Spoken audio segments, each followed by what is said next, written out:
Well, absolutely. Georgia, together with its two other neighbors, Armenia and Azerbaijan, are part of this great game that has been going on for centuries, actually, between Britain and Russia, and between the United States and Russia in the last 30 years. This is contested territory. These are borderlands. These are places where the United States has actively tried to intervene, specifically in Georgia, to expand NATO. So this is part of the plan that includes Ukraine to surround Russia in the Black Sea region with NATO. This is Brzezinski's plan from the 1990s, riffing off of Lord Palmerston's plan in the 1850s. And Georgia became part of that game. And it has been a deadly game because it involved one hot war between Russia and Georgia in 2008 and a continuing very tense situation in recent years. So you have this region, the South Caucasus. These are the small countries, very historic. Each, if you look at Georgia, Armenia, Azerbaijan, with civilizations that go back thousands of years. Georgia, arguably 10,000 years of recognizable civilization that have been contested zones, actually, between East and West, North and South for thousands of years. They are countries, a region at the crossroads of East and West, at the crossroads of Christianity and Islam. Within the region itself, contested territory between three great imperial powers of the last 600 years of history, the Ottoman Turks, the Iranians, and the Russians. And so those three empires, even without the United States and Britain, have been fighting among themselves and contesting this territory. But after 1991, and even during the Cold War, I would say it was viewed as the soft underbelly of the Soviet Union or the soft underbelly of Russia, and therefore a place where the CIA could meddle, a place where the American deep state could meddle, a place where American so-called non-governmental organizations, which are very much governmental organizations, part of the U.S. deep state, could try to intervene and swing politics. And Georgia got caught completely in that because Georgia was one of the locations where the United States helped to arrange the overthrow of a government, the Rose Revolution of 2004, which overthrew Shevardnadze and installed a Western favorite, Saakashvili, backed by George Soros personally and backed by U.S. money personally.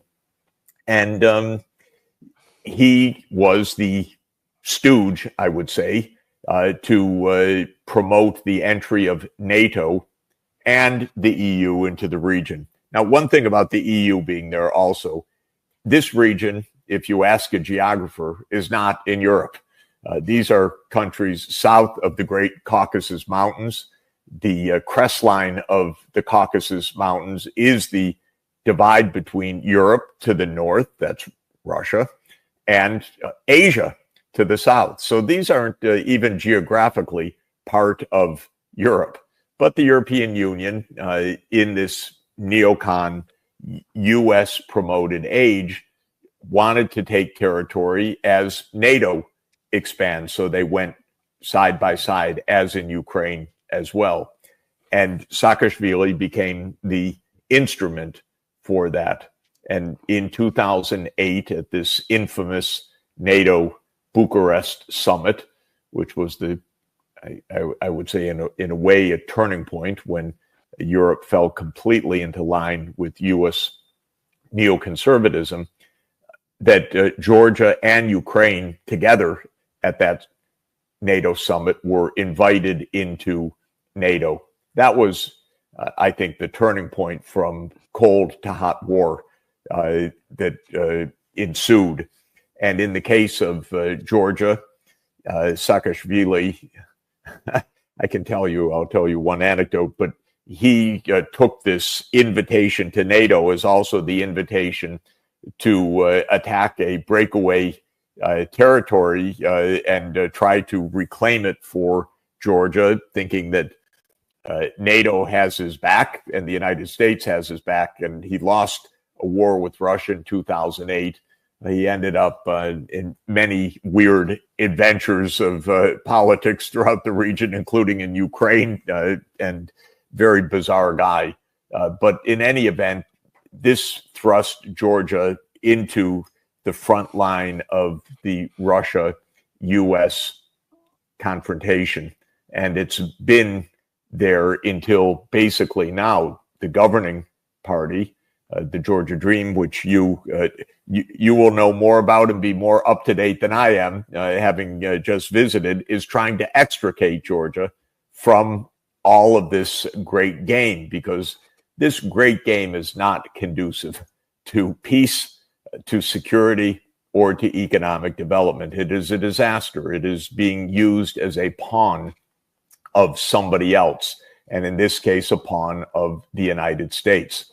And I just wanted to tell you an anecdote. We discuss all the time how Ukraine became a pawn of the United States and has been devastated and bloodied and degraded and divided because of this neocon Palmerston idea of grabbing Ukraine for NATO and for the West and so forth. In 2008, as this was brewing, this NATO enlargement, Saakashvili actually came to New York, came to the Council on Foreign Relations in New York City in April or May 2008. And I was curious, so I thought I'd go over and listen to him.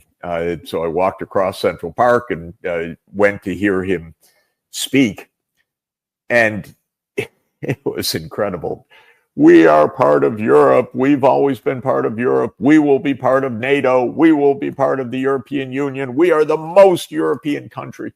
And of course, all these fools, I have to say, in New York, in the audience, yay, you're wonderful. We've got your back and so forth. And I remember I walked out of the building and I called my wife because I was shaking. I said, this guy is so reckless. This guy is nuts. This guy is going to get his country destroyed.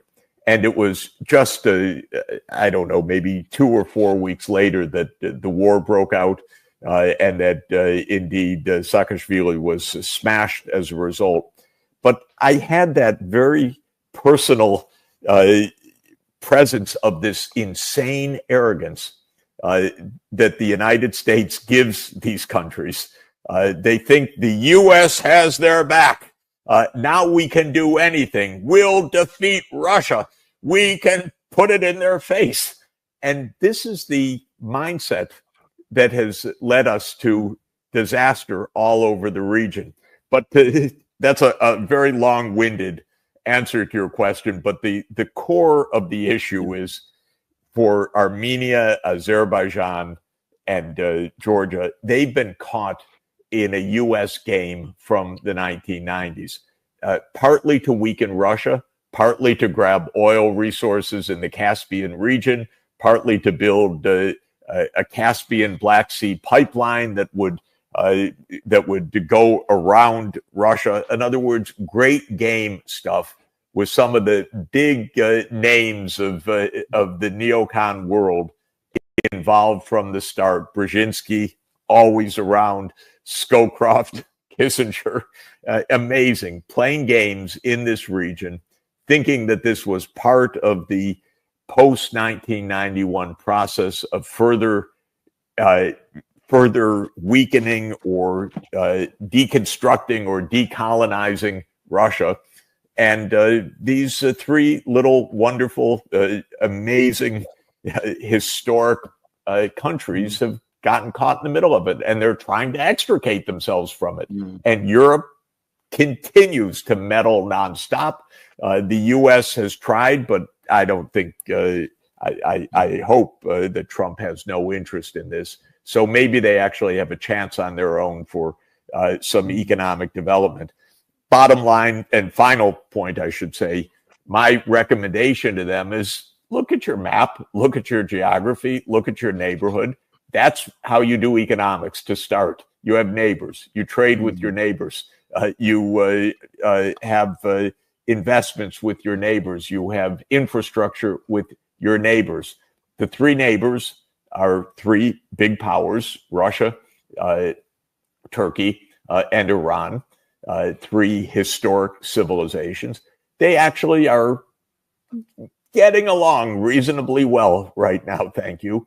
And that gives a chance for the three South Caucasus countries, which really have a shared destiny as well, to say, look, we can be prosperous within this region by having decent relations with all three sides. The United States is not our issue. The EU is not our issue, but Russia, Iran, Turkey, the Middle East, a north-south trade and infrastructure corridor, an east-west trade corridor, that's our future. And we can be prosperous service centers, touristic centers, communication, and digital hubs. We can have a very nice future if it's peaceful in our region. I would just very quickly say that the overwhelming impression that I got whilst I was there in Georgia is that they do not want to be contested territory anymore. They've had enough of that. They want to be themselves. They're old countries, old civilizations. Exactly. They want to forge their own destiny, and that, it seemed to me, is the overwhelming feeling within Georgian society. Anyway, so we've only got you for a short time because we talk about South Caucasus a lot, but let's move on to something else, something very close to home for me. There's been an absolutely terrifying article by David Ignatius in, I think it was the New York Times. Oh, no, it was the Washington Post. That's where he writes about dirty wars and all kinds of things. The Russians, and I am absolutely sure they're completely correct about this, are saying that it's the British who are egging the Ukrainians to conduct these dirty wars. Dirty wars, to be quite clear, is about assassination, sabotage, acts of terrorism, all of those kind of things across Russia and Russian territory. What are we, and by we I mean Britain, but also the United States, thinking that we are doing by getting involved in something like this? Have we gone out of our minds? That is what I wanted to ask, because it seems to me we should be seeking peace, and instead some people seem to be keen on getting us involved in thinking in things like this. Over to you. Yeah, no, it's a terrifying article, by the way. I agree with you, and we should put it in proper context. David Ignatius is the mouthpiece, almost the formal mouthpiece, I would say, but not quite, of the CIA. So he is the writer on the Washington Post who conveys the CIA news. He writes from the CIA perspective. He describes what the CIA is thinking. He does not do that critically, scratching his head saying what's going on. He does it straightforwardly as if this is matter-of-fact news. So he's interesting to read, not in his analysis, but as a faithful reporter of the Central Intelligence Agency and the intelligence community generally. So when you read him, you're hearing something from intelligence officials pretty directly. The article was shocking in how stupid it is if you take it on its face, by the way, aside from being frightening. First, it says that there were no negotiations because Russia put down an ultimatum for complete capitulation of Ukraine. And then it says, what is capitulation? Capitulation is neutrality. Capitulation, I don't even remember a couple of the other things, but it had nothing to do with capitulation. Capitulation is surrender. But the way that it was written straightforwardly was capitulation means you become neutral. He didn't use the word NATO. That was another interesting point. But it had nothing. It showed completely propagandistically Russia's negotiating stance is not the capitulation of Ukraine. Russia's negotiating stance is neutrality of Ukraine, security arrangements that are mutually secure for Russia and Ukraine, and territorial requirements on the Russian side that are contestable, by the way, in negotiations, at least to some extent. Some are not contestable, I'm sure. But that is not capitulation. But Ignatius used the idea that this is not negotiation. This is the ultimate capitulation.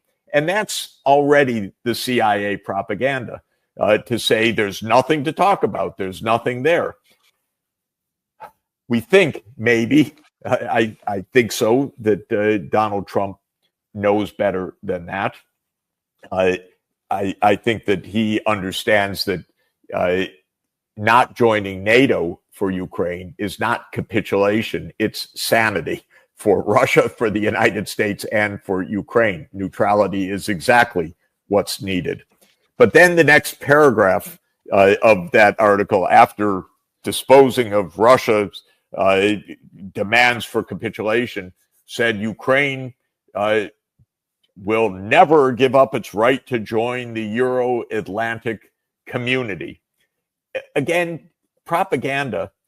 NATO isn't mentioned in the article. NATO is different anyway from the EU. Russia has always taken a different view of joining NATO from joining the European Union.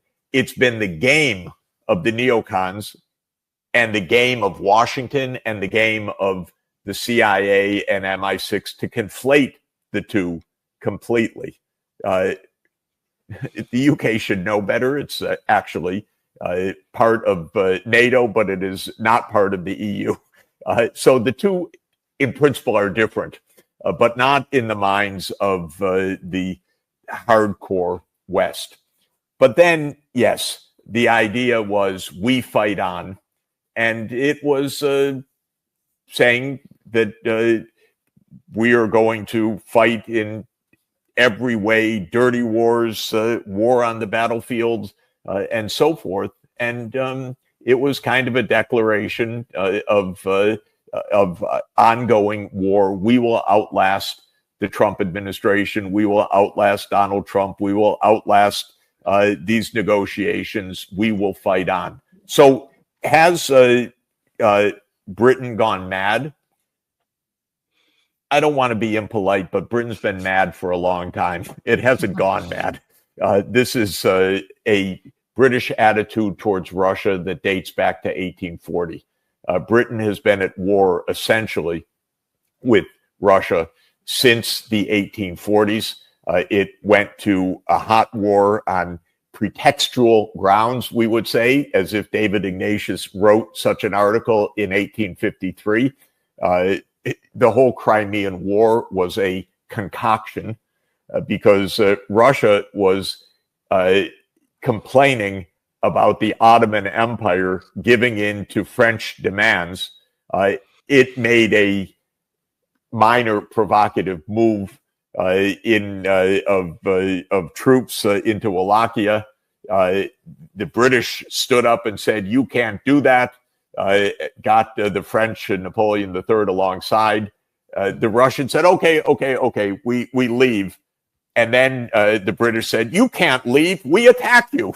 And so the British were so keen on war that they, of course, besieged Sevastopol with the idea of getting Russia out of the Black Sea. In other words, dismantling the Russian naval fleet, which actually occurred in the Treaty of Paris in 1856.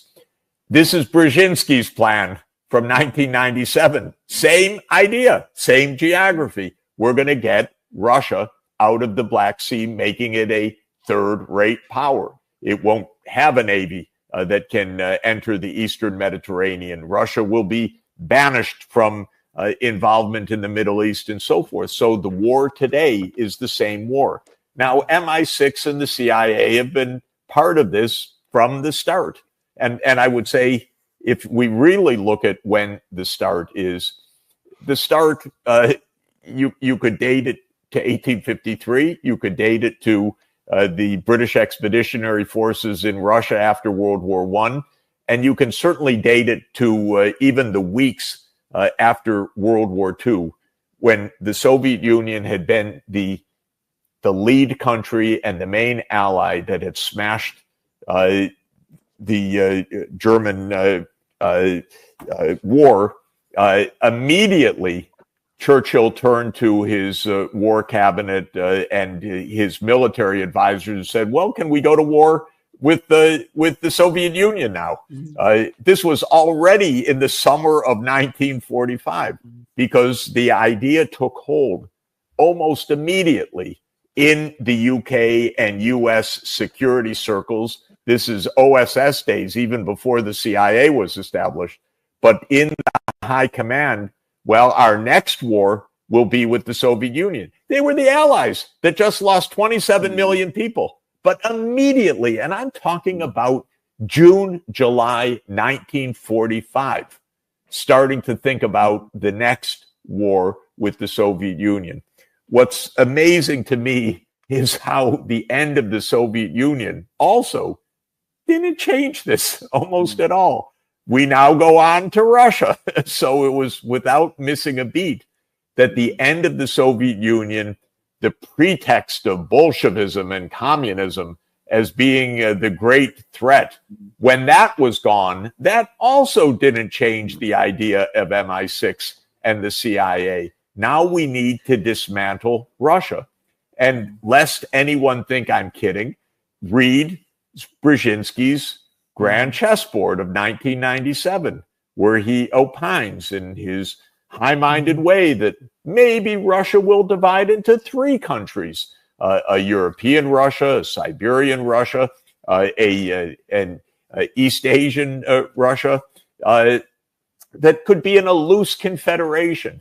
This is the hubris of the US and the UK for decades.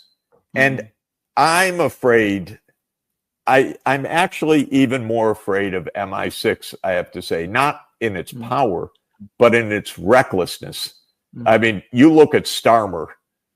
Sorry, I will say it. The guy's an idiot, but all he is a mouthpiece of this deep state. And it's dangerous. And I found the attacks, you've been discussing them brilliantly for every day since they happened, but the attacks on the strategic bombers, which is clearly an MI6 operation, and probably the CIA was pretty heavily involved in it also. And certainly if they didn't know about it, the whole place needs cleaning out, because if you can't figure that out in 18 months, it is pathetic beyond belief. But the recklessness of going after the strategic triad of Russia, whether successful, not successful, the whole idea of it is just an invitation to nuclear war like nothing else. And there is the MI6 in its provocations. And our Western press stood up and cheered how clever this is. And Ignatius cheered how clever this is as we take a step towards doom at the hands of these fools, the fools on our side I'm talking about. Absolutely. Can I just say that one of the strange things about the British obsession is that it never in the end works. we just try all of these things and it fails. I mean, I'm not going to discuss the Crimean War, just to say that it didn't turn out at all well for Britain. Absolutely. And it produced the greatest anti-war speech that Britain has ever heard in the House of Commons. John Bright, who said, the angel of death is abroad and come amongst us. One can all but hear the beating of his wings. And all of that, and nobody ever learns.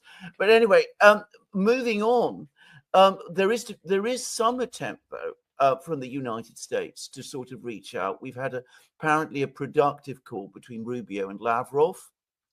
Trump and Putin seem to be able to speak.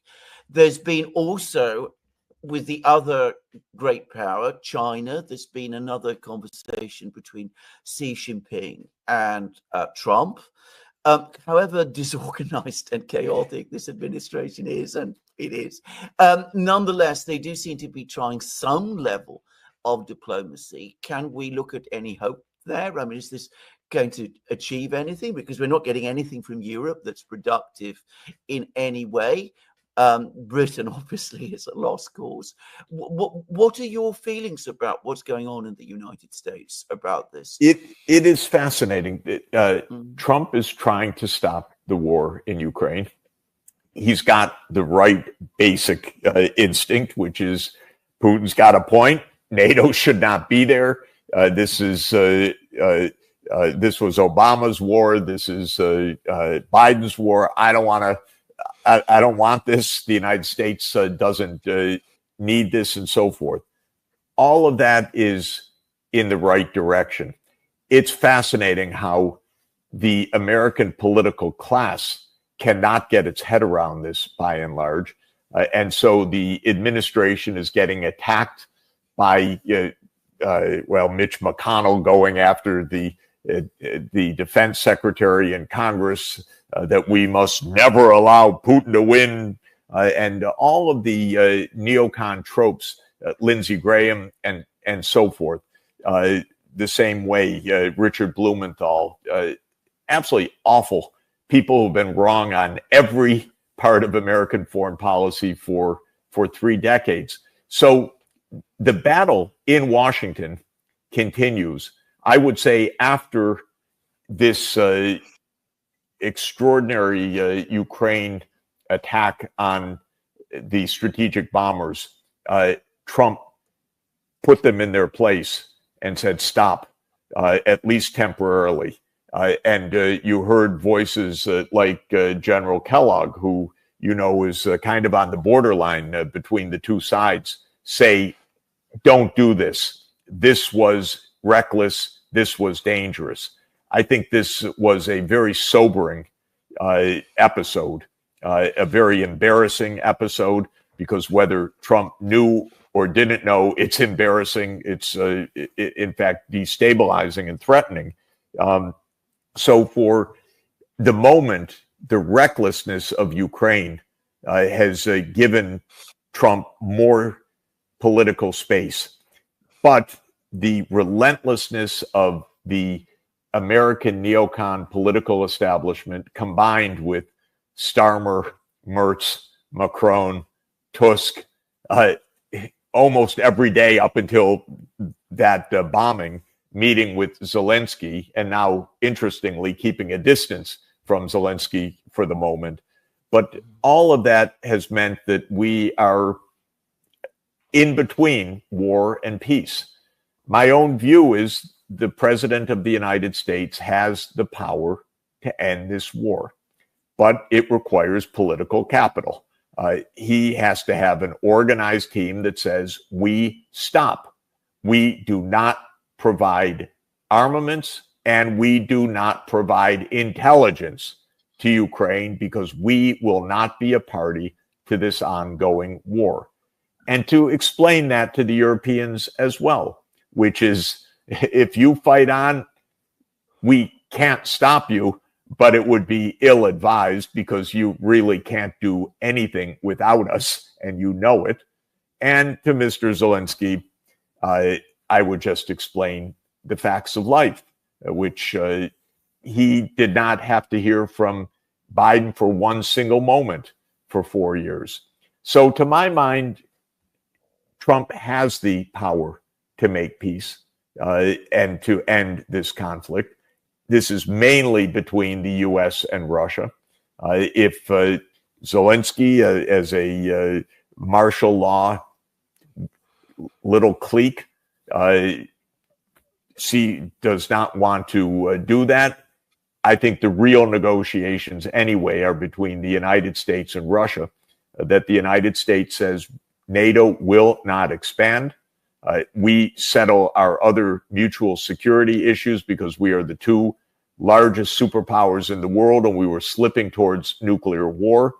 We have a completely irresponsible regime in Ukraine that is provoking more, and we need to stop. And as I'm talking, I'm thinking to myself an analogy of this that's interesting, by the way. In the Cuban Missile Crisis in October 1962, one of the things that ended the crisis was a call by Fidel Castro to Khrushchev to launch a nuclear war. And Khrushchev was so profoundly taken aback. He was shocked at the recklessness of his supposed ally that he immediately said, we got to bring this to a close. Cuba is out of control. And it was then actually that the message was sent to Kennedy, look, we can close this crisis down. We will take back the missiles. You will sooner rather than later remove your short-range missiles from Turkey. You will pledge never to invade Cuba again, and we'll be done with this crisis. But it was the recklessness, actually, of the Cuban government that provoked the two powers to say, this can't go on this way. In a way, Zelensky has done the same thing. The guy's nuts. The guy is he's not a one-man rule. He's a little clique, a little regime that does not represent the interests of the 20-year-olds that they're dragging off the streets and putting in vans and sending to their deaths in the front lines. And by the way, I got a long, really sad email from a stranger who said, I'm 48 years old and they are sending me to my death in Ukraine. Thank you for calling for peace, but it was a long email from a stranger in Ukraine. Yes, Zelensky does not represent the interests of the Ukrainian people, period. If he wanted to test that, have an election. But short of that, all he's doing is sending people to their deaths right now rather than negotiating. But my point is that the recklessness of this attack on strategic bombers is a kind of wake-up call, and it should be used by Russia and the United States to say, we've got to bring this to a close. And then the CIA is partly a government unto itself. It needs to be brought under control. It has not had any public airing of what it does for 50 years. It's literally exactly 50 years this year when the Church Committee, for the first and the only time in American history, had a public vetting of the CIA's role. I doubt MI6 has ever had such a thing, but I stand to be corrected on that. But the CIA was looked at one time and one time only, and that was 1975 by Idaho Senator Frank Church. And we desperately need it again today. Well, to answer quickly your question, the MI6 has never had a public accounting until fairly recently. The British authorities pretended it didn't even exist officially. There you go. It was. There you go. Professor Sachs, I'm going to finish there. Next time we have you, we do need to talk about the Middle East and Iran, and perhaps we will do that soon. But, and by the way, I wanted to say so that we're not out of date in a terrifying 5 minutes. Whether the news is part of a game in the last hours or something real, whether Trump is trying to show the Iranians they better negotiate or I'm going to unleash the Israelis on them or not, we will not know. And we will never know until the events who gets the message and who doesn't and who abuses the message. But we are on the precipice, and everything we just said about Ukraine would be completely passé if Israel goes to bomb Iran, because then we really have stepped into a world war. I agree. I completely agree. We will need. I know you're under time pressure, so we will stop here, but we will definitely come back, hopefully fairly soon, because we do need to discuss this thing.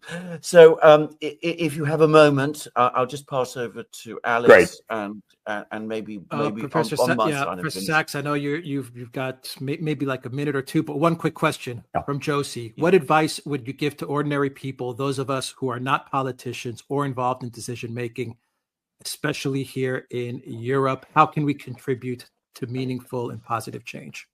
Yeah, wherever you are and in whichever ways you can, tell your politicians to stop the warmongering, to pick up the phone, and I offer them my Zoom account also. Call your Russian counterpart and talk peace. This is what is needed. There isn't an inkling of it among any of the major European powers right now, but this is the most urgent point.